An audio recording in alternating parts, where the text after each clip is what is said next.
The continuous history of rock and roll is brought to you by Budweiser. For all you do, this Bud's for you.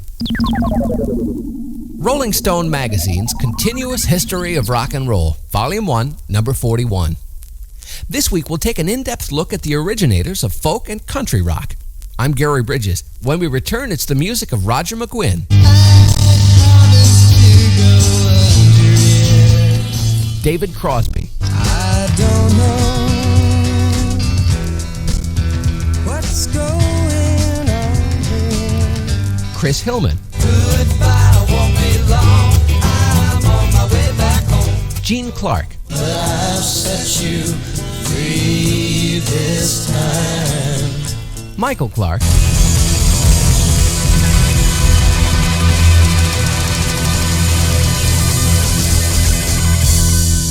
and the other members of the Byrds. I've been working all day, I need to have myself a brew. Bartender, give me a third, 'cause that beer come through. I'm drinking my Byrd, and this one's for you. Now let me hear you play the blues. The blues. Budweiser, keep on coming through.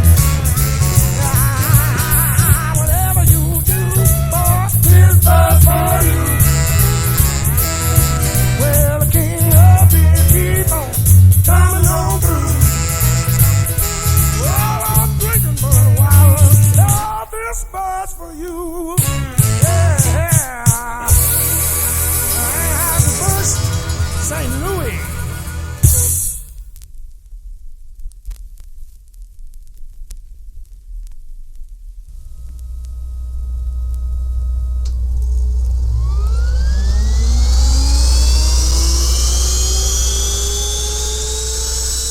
The Byrds took no time at all to make themselves a permanent place in the continuous history of rock and roll.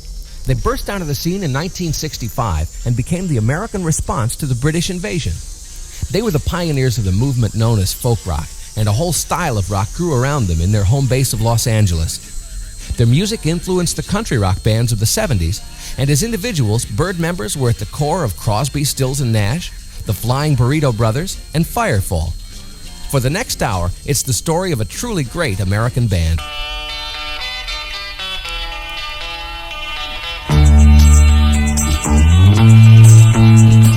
Hey, Mr. Tambourine Man, play a song for me.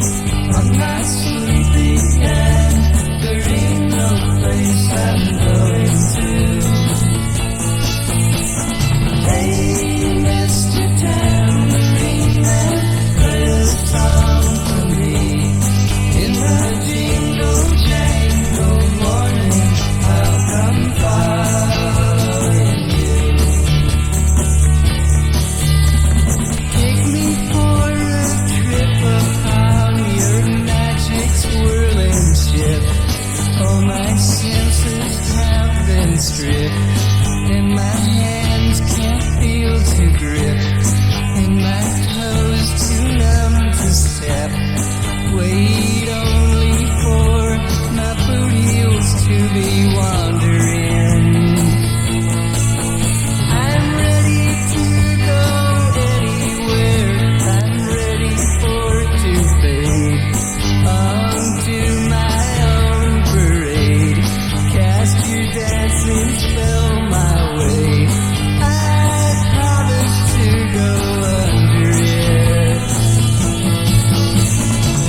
reason why.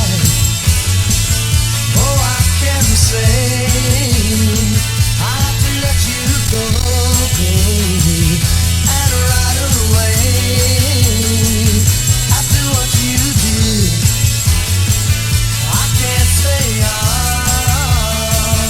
and I probably feel a whole lot better when you're gone.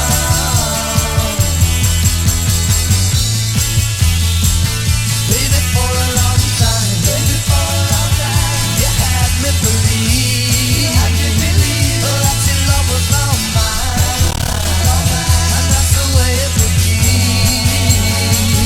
But I didn't know that you would put me on, and I probably feel a whole lot better when you're gone. When you're gone.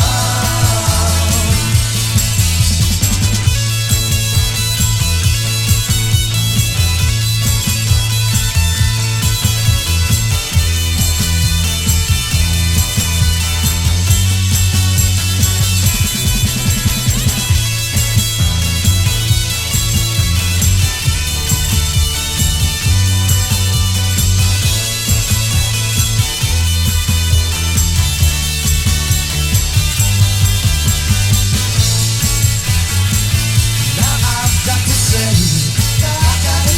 that it's not like before, and I'm not gonna play your games anymore. After what you did, I can't say and I probably feel a whole lot better when you're gone. When you're gone. When you're gone.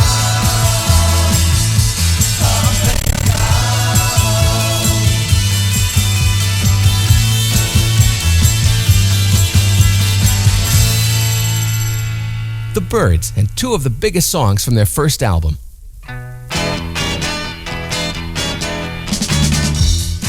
The story of the Byrds revolves around a guy from Chicago, James Joseph McGuinn, or as we know him, Roger McGuinn. He played folk music in Chicago as a teenager and played guitar for the Chad Mitchell Trio, Judy Collins, and Bobby Darin. It was while working for Bobby Darin that McGuinn started perfecting his songwriting style and started tuning in to the music of the Beatles. Roger McGuinn. I was working for Bobby Darin at the time, and he had a heart condition, and I used to play with him, and his doctor told him I guess to quit performing, so he went into the publishing business, hired me as a writer, and he told me to listen to the radio and write songs like I heard, like give me a Frank Sinatra song, give me a Bobby this and Bobby that song, So I was doing that, and then the Beatles came out, because they were coming from Liverpool, and all that tradition had been in their heritage, and I was used to hearing these chord progressions from like Anglo-Saxon folk songs that had come over here and filtered down through the Appalachians. So I knew what they were doing from folk music. McGuinn went out on his own and worked the folk clubs in New York's Greenwich Village. This was around the time Bob Dylan was folk music's big star. In New York, he got the idea for a new sound, playing folk music with a rock and roll beat. McGuinn toured the folk clubs of the U.S. with his solo act, and while he was in Los Angeles, he met some other folkies, David Crosby, Chris Hillman, and Gene Clark. In 1964, they agreed to form the first folk rock band with Michael Clark on drums, and they started working together as the Beefeaters. Within a year, they'd changed their name to the Byrds. Now, looking back, the Byrds were an overnight sensation, but Roger McGuinn says at the time it didn't feel like it. I came out to L.A. as a solo act in, I think, 63, and by 64, we'd recorded Mr. Tambourine Man. It was in the can, and by 65, it was released, and it was number one. I mean, it was within a couple of year period. But it went very slowly while I was doing it.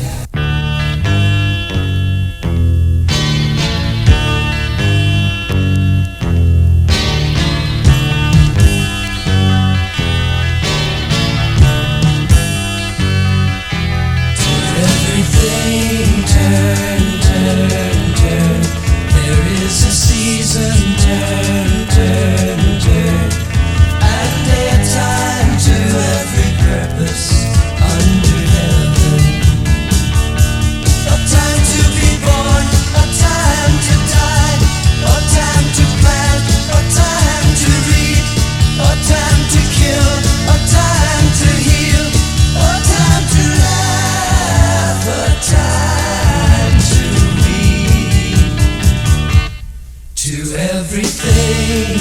turn, turn, turn. There is a season, turn, turn, turn. And a time to every purpose under heaven.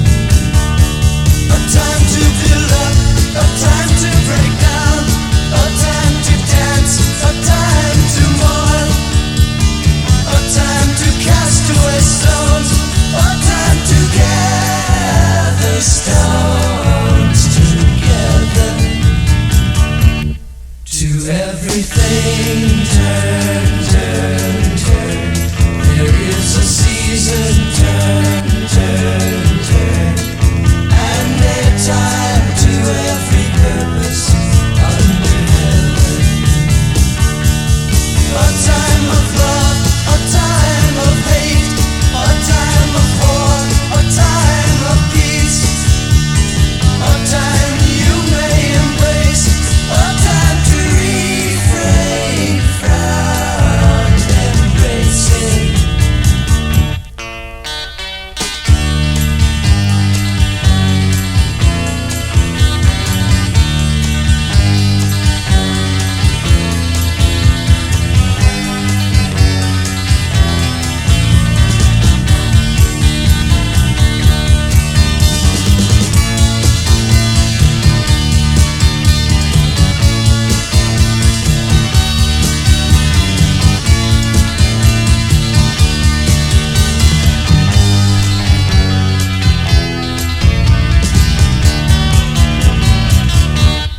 To everything turn, turn, turn.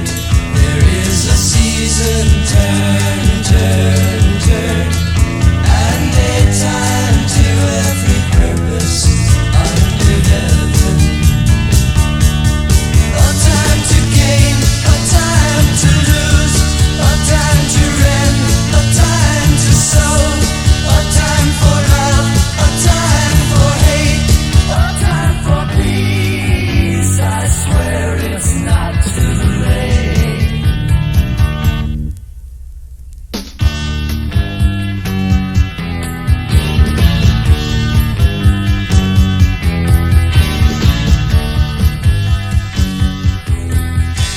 The Byrds in their rock version of a Pete Seeger folk classic. Oh, he was a friend of mine. The Byrds' formula was pretty simple. Most of the band members had played in other bands for years before coming together. McGuinn gave them a full, rich sound with his electric 12-string guitar, and there was a vocal chemistry that made great harmonies. They were an instant smash with their first album, Mr. Tambourine Man, and with their second, Turn, Turn, Turn. The Byrds were helping to bring about some big changes in rock and roll. Before them, the idea of mixing folk music with rock and roll was laughable. Folk singers thought of their music as intelligent, full of meaning and principle, and most of them thought rock and roll was loud and kind of silly. But when the Byrds made it happen, dozens of imitators sprang up, and folk rock caught on with intellectuals, students, and critics. In 1966, the Byrds put out their third album, Fifth Dimension. Woke up this morning with light in my eyes, and then realized it was still dark outside. It was a light coming down from the sky. I don't know who or why. Must be those strangers that come every night. Those saucer-shaped lights put people uptight. Leave blue-green footprints that glow in the dark. I hope they get home alright. Hey, Mr. Spaceman, won't you please take me along? I won't do anything wrong. Hey, Mr. Spaceman, won't you please take me along for a ride? Woke up this morning, I was feeling quite weird. Had flies in my beard, my toothpaste was smeared. Over my window they'd written my name, said so long, we'll see you again. Hey, Mr. Spaceman, won't you please take me along? I won't do anything wrong. Hey, Mr. Spaceman, won't you please take me along for a ride?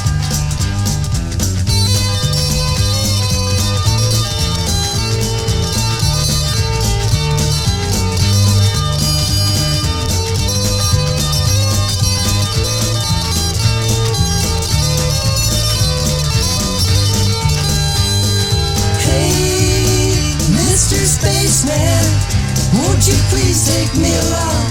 I won't do anything wrong. Hey, Mr. Spaceman, won't you please take me along for a ride? The Byrds and Mr. Spaceman, a song that echoed the feeling of lots of people who watched the Gemini astronauts in the mid-60s. When the continuous history of rock and roll returns, David Crosby talks about touring Europe, making 8 miles high, and leaving the Byrds. Summer's the time for your skin to show. Time for skin with a healthy glow. With Johnson's baby oil. There's nothing like a shower after a day of tennis under that summer sun. And there's nothing like Johnson's baby oil to make my summer skin look its best. When I put it on wet skin, I dry off soft. And on dry, flaky skin, it does all kinds of neat things. It gives my skin this healthy glow. It looks smooth and silky. You can't even tell I'm peeling. Tonight, it's tennis again with this great guy. And in a tennis dress, lots of skin shows. But thanks to Johnson's baby oil, tonight I'll have beautiful skin. See? I've got nothing to hide. Nothing to hide, nothing to hide. For beautiful skin, you can show off with pride. It's Johnson's baby oil. For beautiful skin that has nothing to hide. Johnson's baby oil. From Johnson & Johnson. It's a profile of the Byrds on this week's continuous history of rock and roll. I ain't looking to compete with you. Beat or cheat or mistreat you. Simplify you, pacify you. Deny, defy, or crucify you. All I really wanna do is baby be friends with you. No, I ain't looking to fight with you, frighten you, or apply you, drag you down or bring you down, chain you down or bring you down. All I really wanna do is baby be friends with you. I don't wanna pick you out, keep on straight, what will save you out. I ain't looking for you to be like me, see like me, or be like me. I don't want to meet your kin, make you spin or do you in, or select you or dissect you, or inspect you or reject you. All I really wanna do is baby be friends with you. Baby be friends with you. Baby be friends with you.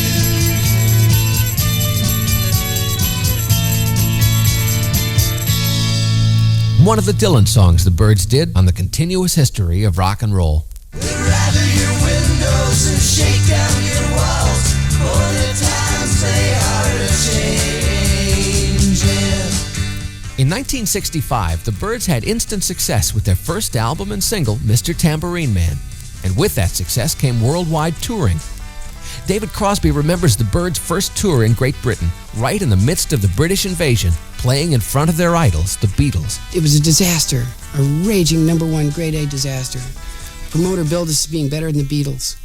Well, now the Beatles are kind fellas. They came down and they knew we weren't better than they were. So they were nice to us. They said, it's all right. We went to start to play, man, and one of the first gigs we played, we looked out in the audience and there was about half of the Rolling Stones and 3/4 of the Beatles.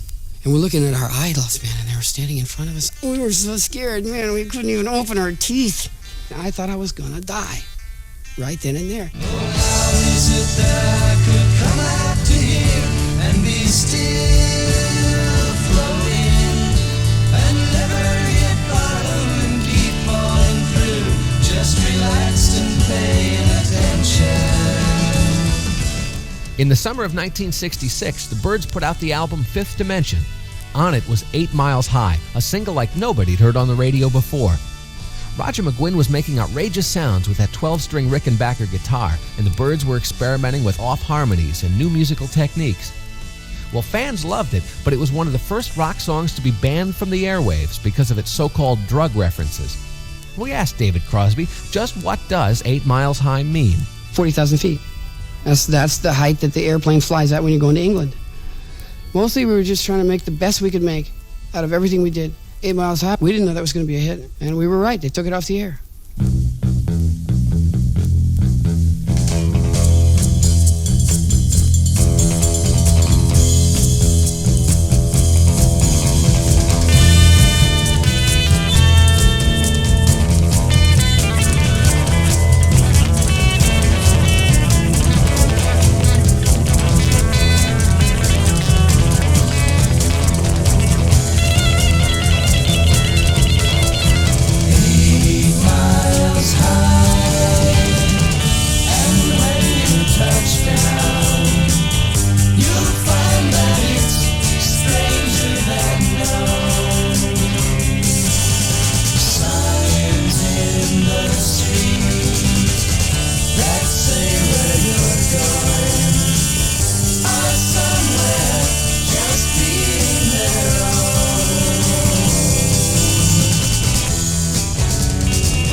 song about flying, 8 Miles High, then one of the Dylan songs the Byrds did, My Back Pages, on the continuous history of rock and roll.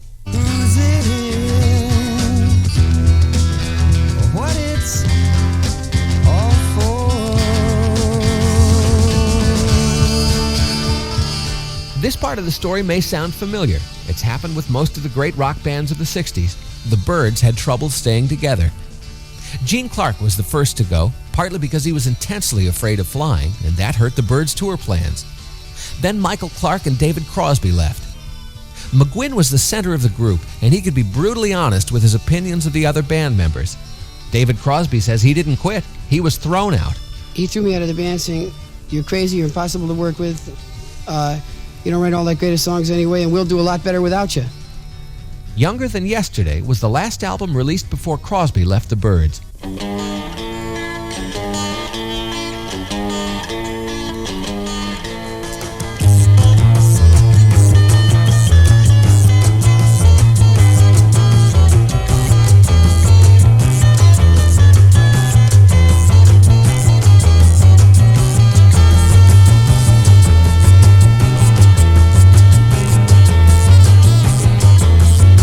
So you wanna be a rock and roll star? Then listen now to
from the Byrds, So You Want to Be a Rock and Roll Star from Younger Than Yesterday and Wasn't Born to Follow from the Notorious Byrd Brothers, an album put out after David Crosby left the band. We'll come right back with the end of the Byrds and some successful spin-offs.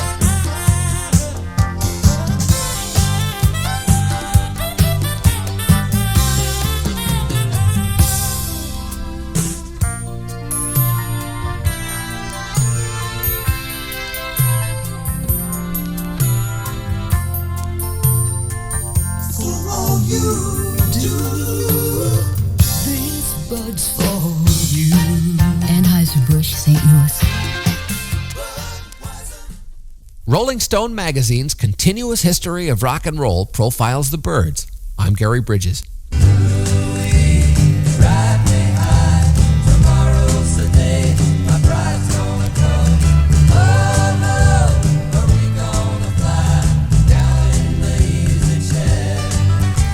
Graham Parsons and Kevin Kelly replaced David Crosby and Michael Clarke in the Byrds in 1968. Parsons signaled a new era for the Byrds. He had his roots in country music, and the band's next album was called Sweetheart of the Rodeo. They even recorded it in Nashville. Like they'd done in the past, the Byrds were inventing a new style called country rock. And doing it, they influenced a whole slew of imitators.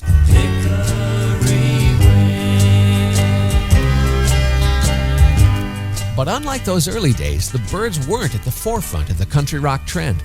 They were actually a little ahead of it.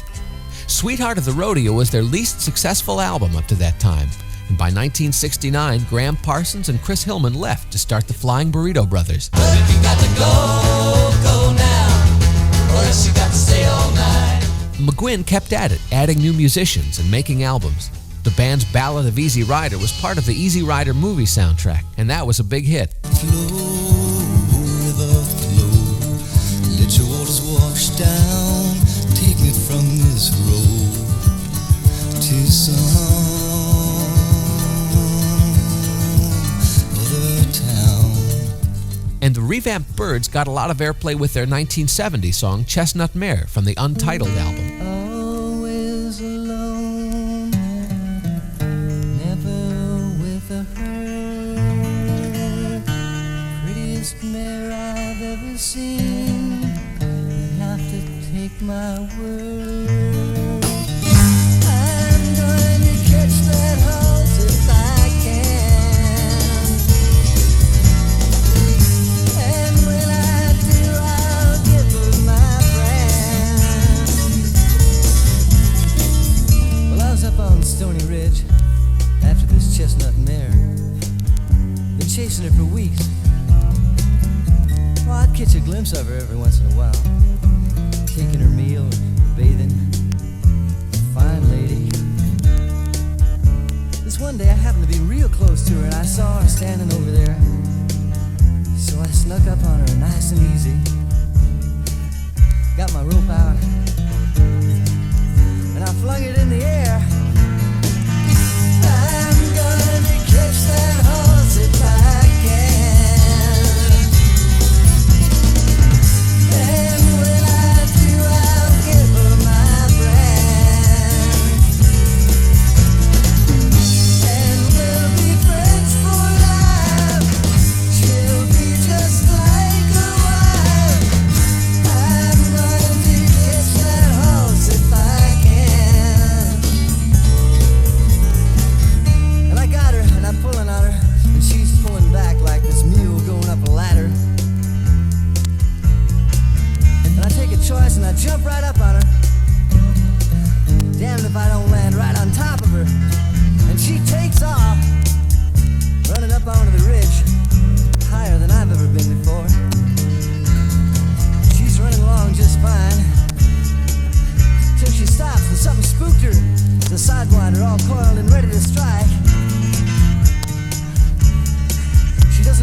for a second, but then she jumps off the edge, me holding on.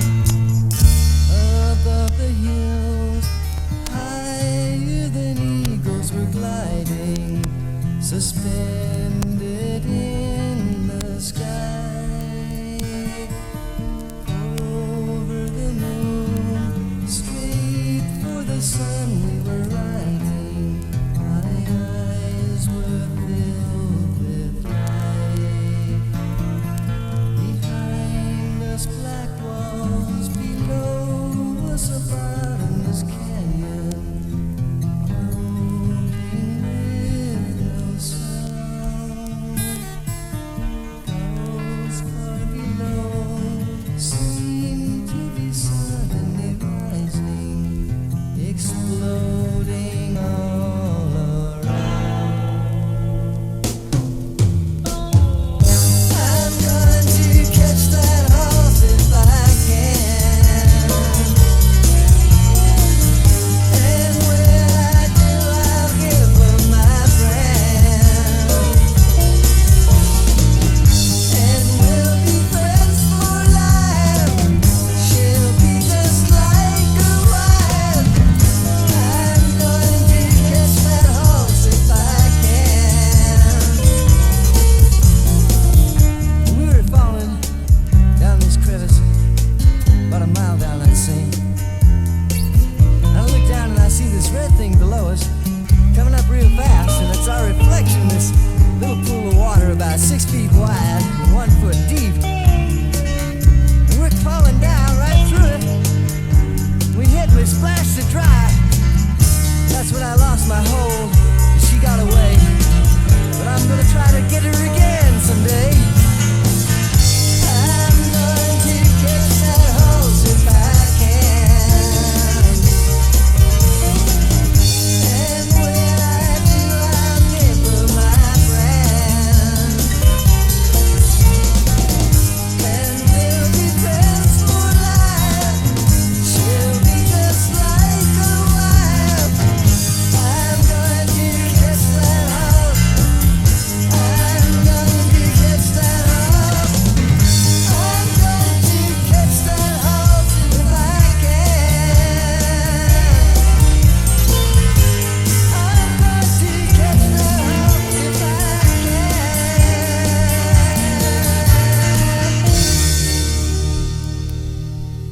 Chestnut Mare from the Byrds. Will you come see me Thursdays and Saturdays? Hey, hey, hey, what have you got to lose? While McGuinn was having his troubles keeping the Byrds together, original Byrd member David Crosby teamed up with Buffalo Springfield members Stephen Stills and Neil Young and Graham Nash from the Hollies, and they became one of the most successful musical collaborations of their time. Crosby liked the idea that you could have a band made up of 4 individuals who all brought their own personalities into the group. He says that was Crosby, Stills, Nash, and Young's musical philosophy. When we started it, man, we said, okay, these are 4 individual singer-songwriters. The reason we're using our own names, rather than coming up with a group name, is because we want to make that very clear. And you will see us performing in every kind of relationship with other people and with different forms of ourselves.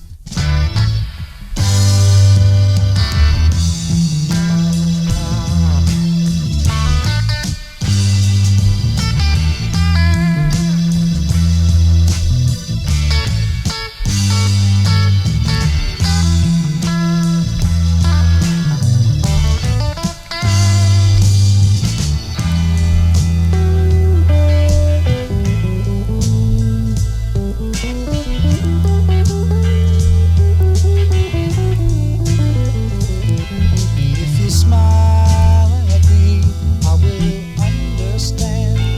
'Cause that is something everybody everywhere does in the same language.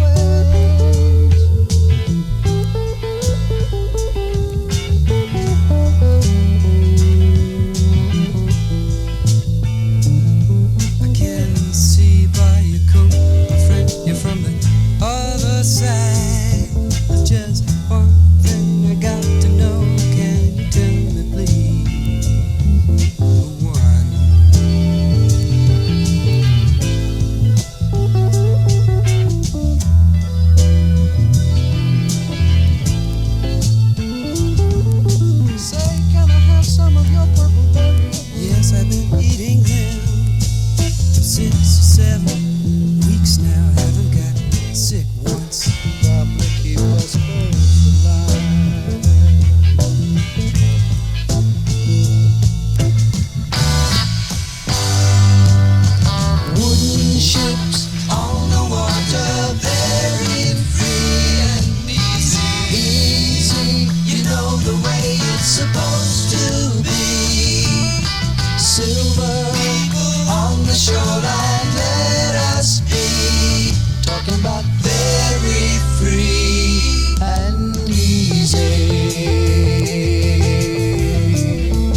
your anguished cries. Stare as all human feelings die. We are leaving, you don't need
sister then by the hand, lead her away from this foreign land, far away where we might laugh again. We are leaving, you don't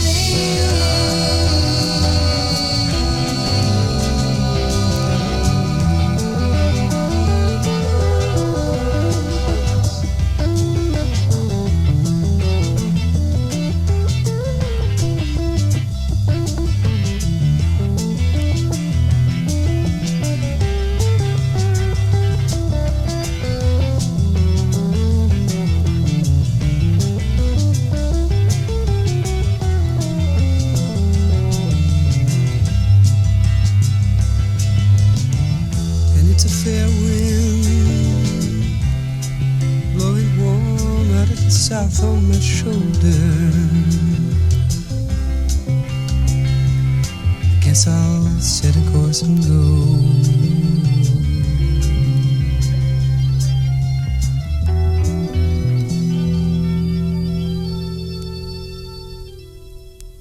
Wooden Ships, a song written by Stephen Stills, David Crosby, and Jefferson Starship's Paul Kantner, and done by Crosby, Stills, and Nash on their first album. Crosby, Stills, and Nash continue into the 80s, making records and occasionally touring together. Goodbye, won't be long. I'm on my way back home. So much I've got to say. I hope you understand my ways. In 1973, the original Byrds recorded one reunion album. Then McGuinn finally put the Byrds away for good. After the Flying Burrito Brothers splintered, Graham Parsons formed his own band, and Chris Hillman joined California singer-songwriter J.D. Souther and Poco and Buffalo Springfield veteran Richie Furay for 2 albums.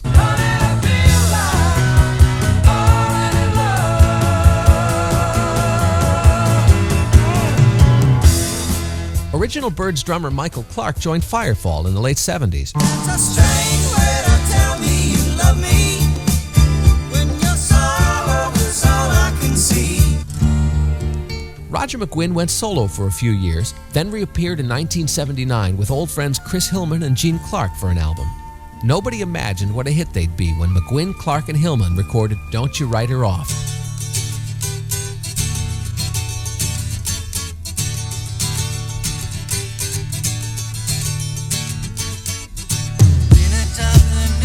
Skyline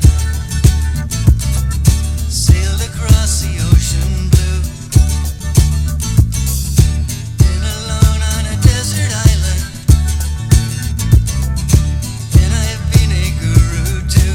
Don't you write her off like that, don't you write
Clark, and Hillman on Rolling Stone magazine's continuous history of rock and roll.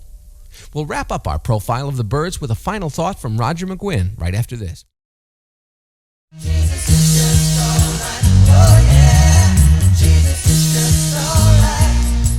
Roger McGuinn and the various versions of the Byrds broke the rules. They made two seemingly opposite musical styles work together twice. They made truly American rock and roll when the British invasion was at its peak, and they challenged the limits of where rock could go. We asked Roger McGuinn if he still likes the original Byrds music after so many years. If I hear Turn Turn on the radio or something like that, it still stands up. 8 Miles High still holds up. Tambourine Man does. 5, we have ignition. 3, 2, 1, we have liftoff. The story of the Byrds and the bands they inspired can't possibly be told in one chapter. There's more to come later from the Byrds and their spin-offs like Crosby, Stills and Nash, the Burritos, the Eagles, the Dillards, Firefall, and lots more. The Continuous History of Rock and Roll is produced by Denny Somack and R.D. Steele for Rolling Stone Magazine Productions. If you'd like to write us, send it to 745 Fifth Avenue, New York, New York, 10151, or in care of this station. I'm Gary Bridges. Be sure to join us next week when Rolling Stone Magazine explores another chapter in the continuous history of rock and roll. The Continuous History of Rock and Roll was brought to you by Budweiser. For all you do, this Bud's for you. And by Johnson's Baby Oil, for beautiful skin that has nothing to hide.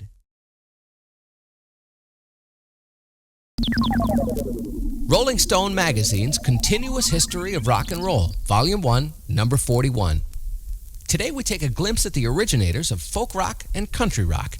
It's the Byrds, after this word from Budweiser.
The story of the Byrds revolves around a guy from Chicago, James Joseph McGuinn, or as we know him, Roger McGuinn.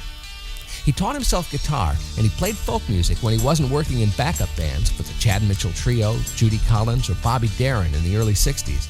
His work took him to New York's Greenwich Village and later to the folk club circuit across the states. While he was on tour in Los Angeles, McGuinn met some other folkies, David Crosby, Chris Hillman, and Gene Clark.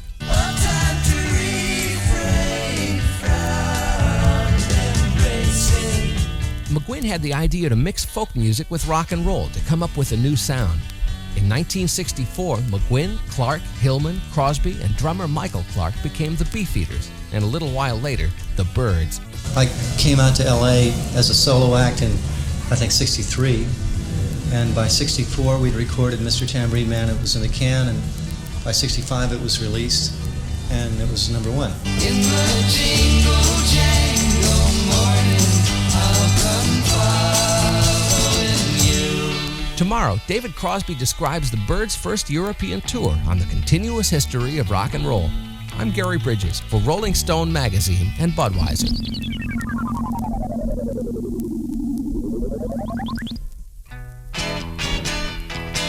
The Byrds burst onto the rock scene in 1965 with a mix of folk and rock and roll that amazed people. At that time, the idea of playing folk music with a rock backbeat was considered laughable.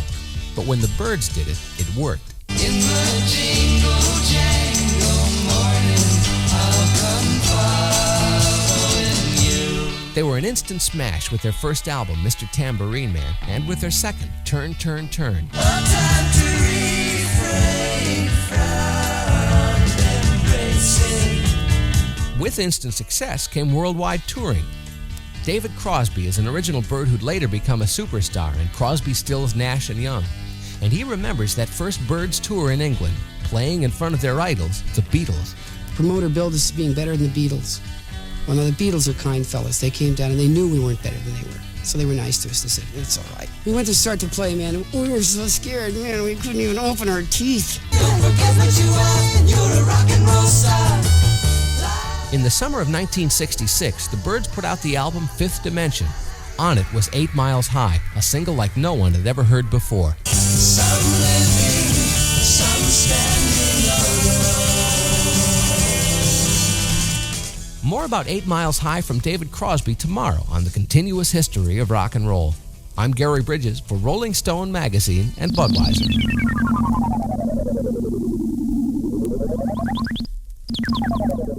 Rolling Stone Magazine's Continuous History of Rock and Roll, Volume 1, Number 41. Today we take a glimpse at the originators of folk rock and country rock. It's the Byrds, after this word from Budweiser. Well, it's late in the evening and the lights are low. You've been playing the blues, but now it's time to go. So here's to you for all you do. Well, this bud's for you. Listen to me now. For all you do, for all you do. It's not what you say, oh, it's what you do. So here's to you, just for all you do. I tell you this bud's for you, for all you do. Yeah, this bud's for you. From Anheuser-Busch, say good.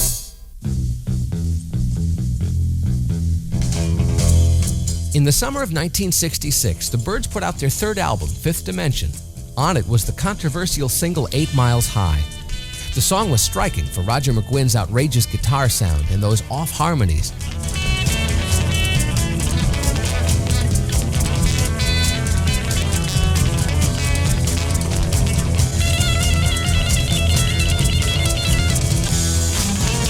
But 8 Miles High raised some eyebrows.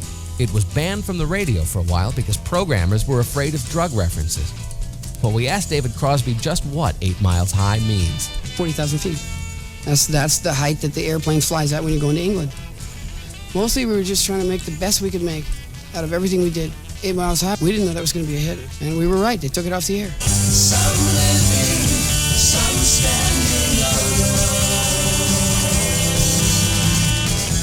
In spite of the controversy, the twangy 12-string electric guitar, the thundering bass, and the tight, crisp harmonies of the Byrds were the basis for a whole school of West Coast rock. And never hit bottom and keep falling through. Just relaxed and paying attention. Like lots of other great bands, the Byrds had trouble staying together.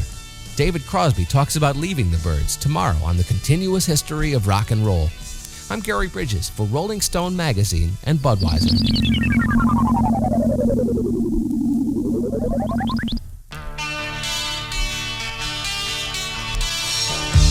The Byrds made it to the top at a time when British music controlled the rock scene on both sides of the Atlantic. They did it with truly American rock and roll, a mixture of folk, a little country, and some experimental psychedelia thrown in for good measure. It was a formula that worked. In places, small places unknown. We've seen it before, though. All that musical brilliance is hard to contain in one band, and after a few albums, the Byrds began to fall apart. Gene Clark was the first to leave, partly because of his intense fear of flying. Don't forget what you are, and you're a rock and roll star. Drummer Michael Clark and singer-guitarist David Crosby left the group before the album Notorious Byrd Brothers came out.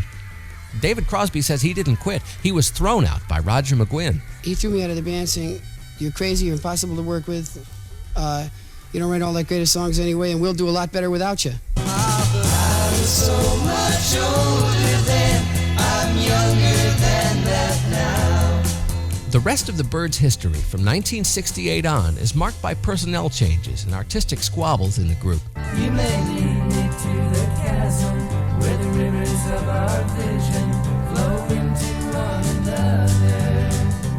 Tomorrow, David Crosby talks about one of the Byrds spin-offs, Crosby, Stills, and Nash, on the continuous history of rock and roll. I'm Gary Bridges for Rolling Stone Magazine and Budweiser.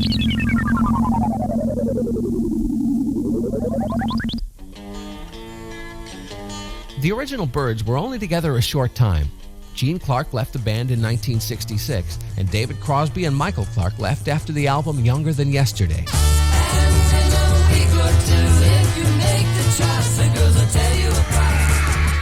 Graham Parsons and Kevin Kelly replaced Crosby and drummer Clark in 1968, and that started a new era for the Byrds. The band's album Sweetheart of the Rodeo was recorded in Nashville, and it had a country feel. With that album, the Byrds blazed a trail into country rock, another style that bred a slew of imitators. Meanwhile, David Crosby teamed up with Buffalo Springfield members Stephen Stills and Neil Young and Graham Nash from the Hollies to form Crosby, Stills, Nash and Young. He liked the idea that a band could be made up of distinct personalities. David Crosby explains Crosby, Stills, Nash and Young's musical philosophy. When we started it, man, we said, okay, these are 4 individual singer-songwriters. The reason we're using our own names, rather than coming up with a group name, is because we want to make that very clear. Love is coming to us all. By 1969, bass player Chris Hillman and Graham Parsons had left McGuinn and the Byrds, and they formed the Flying Burrito Brothers. But if you got to go, go now, or else you got to stay all night. In spite of all the changes, McGuinn kept at it, adding members and making records into the 70s.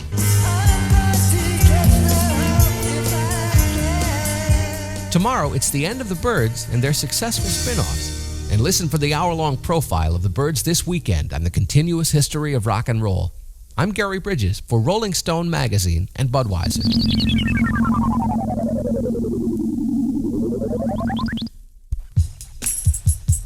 By 1969, the Byrds didn't bear much resemblance to the band that made Mr. Tambourine Man and 8 Miles High.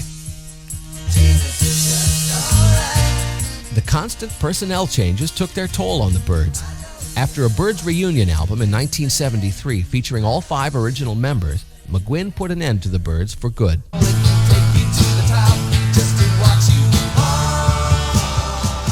David Crosby was already a superstar with Crosby, Stills, Nash and Young.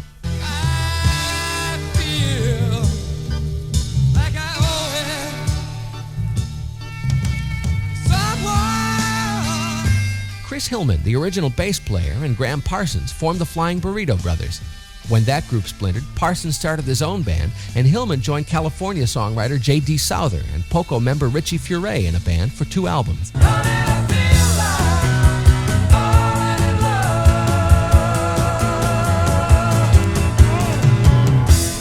Original Byrds drummer Michael Clark joined Firefall in the late 70s. And in 1979, Byrds founders Roger McGuinn, Gene Clark, and Chris Hillman got together and had a hit with Don't You Write Her Off.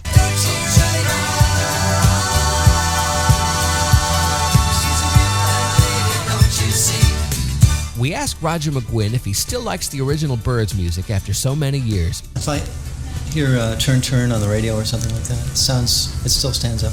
8 Miles High still holds up. Tambourine Man does. This weekend, it's the story of one of America's great rock and roll bands, the Byrds, on the hour-long continuous history of rock and roll. I'm Gary Bridges for Rolling Stone Magazine and Budweiser.